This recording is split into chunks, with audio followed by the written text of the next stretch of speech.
Welcome back to another episode of Big Movie Mouth Off. We're here at Groovy Cinema Pub, reviewing more films for you. I'm Jimmy Martin with KUTV. And I'm Jeff Ice with Cinephile. You can find Big Movie Mouth Off on Xfinity. You also might know it as Comcast, either through Channel 6, where you might see it playing, or up by Channel 1, their on-demand system. You can call it up Utah On Demand, Salt Lake Alternative. You get a little sleeve that says Big Movie Mouth Off. Reviews are appearing back in there. New, really high-def reviews. We look pretty. Look at us. Yeah, I know. I'm going to have to wash my face more, apparently. I know. I got to shave. But you'll see some older reviews, things that might be on Blu-ray or DVD or available on demand, or things that are currently in theaters, such as... Ooh, well, in the latest horror thriller genre, we've got Oculus. See the mirror hanging there. Face of silver, frame of black. Oculus of glass. I stare. I can feel you staring back. The director, Mike Flanagan, did a short film a couple years ago. Now he's made a feature film of it. Stars, Karen Gillan, who's everybody's favorite companion to the Doctor Who series. Amy Pond. Yeah. I don't watch it. I don't watch it. Sorry, I'm not a Doctor Who fan. But it's fine. She's now starring in this film. And this film kind of has two sides of the story. You start off with Karen Gillan and her brother, and he's coming out of kind of a mental institution. Timbo. Yeah. So Timbo. His name is. I thought I said Jimbo, but it's Timbo. So he gets out of a mental institution. You find out that he killed his father. Now, was it his fault? Well, Karen Gillan's character doesn't really believe it is, because she believes that a piece of furniture in their house called the Lasser glass is a giant full-size length mirror, beautiful frame around it, nice and spooky, that is possessed by supernatural powers, and that it can coerce somebody into committing acts of violence and basically murder.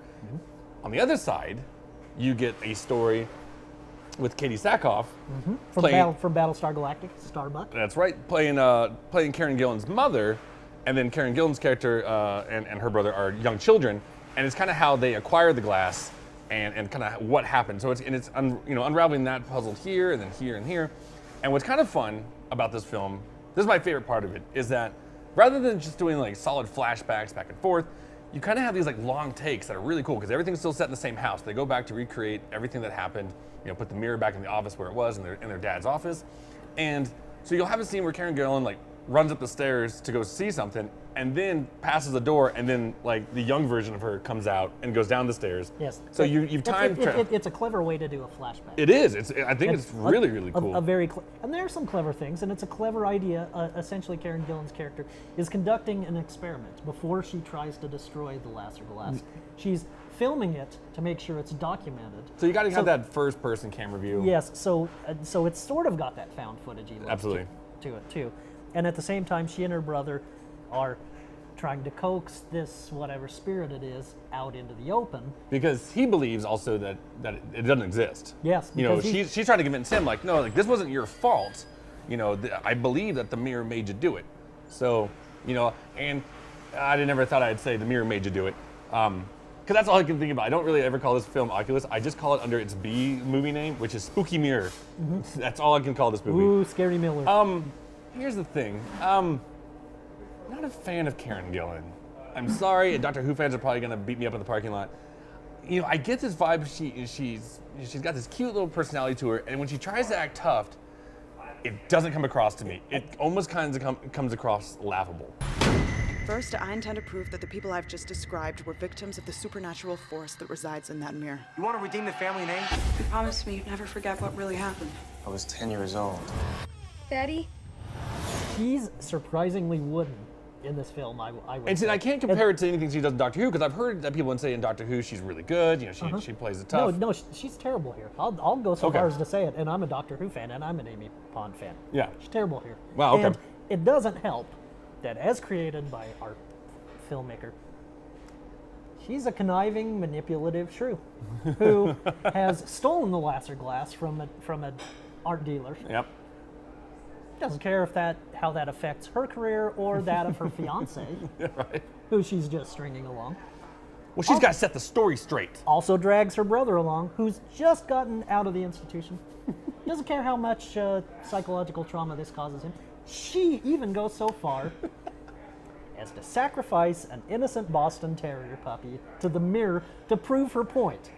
What a jerk. Wow, what a sympathetic character. Gee, I sure hope she gets to prove that the mirror didn't do it. Gee, I hope nothing bad. No, I hope something bad happens to her. I don't like this character. You know what else I don't like? I approve of what is being called psychological horror, where there's buildup involved and there's a payoff. This film is all build up with very little payoff, and the buildup is, I'll go so far as to say, boring. It's very It's boring. boring in the sense because of the tricks and twists and turns that the mirror tries to pull on them. Yeah, it's the same thing over and over and over. You're like, oh wait a minute, I'm not really in this room. I'm in this room. Or wait a minute, that phone call is really dead. That's not my mom calling me. That's the ghost. And it really happens like 20 times to the point where you're just like, you can stop making, like when they run out of the house, you're like, they're not really out of the house. And then 5 minutes later, like, we're not really out of the house. It's like, yes, and I'll tell you that right now, I could see that ending coming by a mile. Well, it was so obvious. I was hoping they'd do one more twist to be like, okay, like that's not really the ending that you saw coming from a mile away. And then you're like, nope, credits done. I'm like, great. Yeah. Thanks. Possibility of a sequel, thanks. I will say this in its favor. Again, some clever ideas, and Katie Sackhoff, who plays the kid's mom in flashbacks, is actually good. Yep.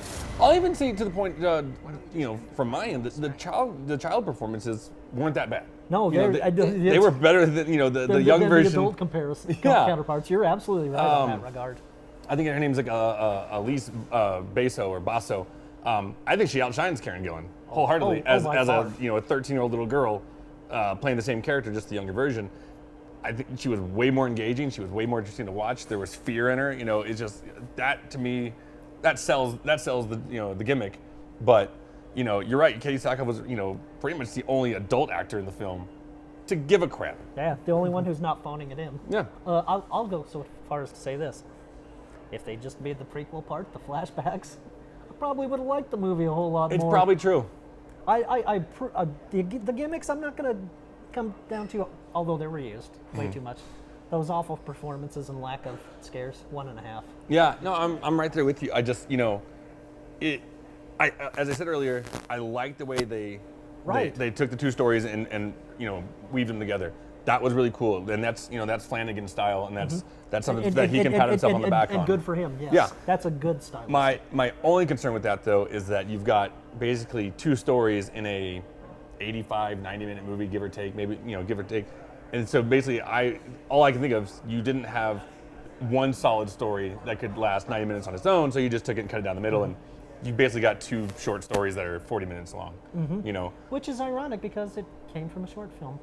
Yeah, so is it a short film that, and we've seen this done many times, like where you take maybe a 15-20 minute idea and stretch it into 90 minutes. It's been done. It usually doesn't work well, and again, it doesn't work here. Sorry, I think I'm giving Spooky Mirror 1 star. That's fair. 1 star for Spooky Mirror. 1.5 for me. 1 for Jimmy. That's gonna do it. Sorry, spooky times. Maybe in October we'll get some more horror films that will do a little bit better of a job. Yeah. I know there are other things coming up as always. Yeah. Well, that's gonna do it for this episode of Big Movie Mouth Off. We'll always be here reviewing movies for you at Groovy Cinema Pub. And we'll catch you next time. Spooky Mirror. Spooky Mirror.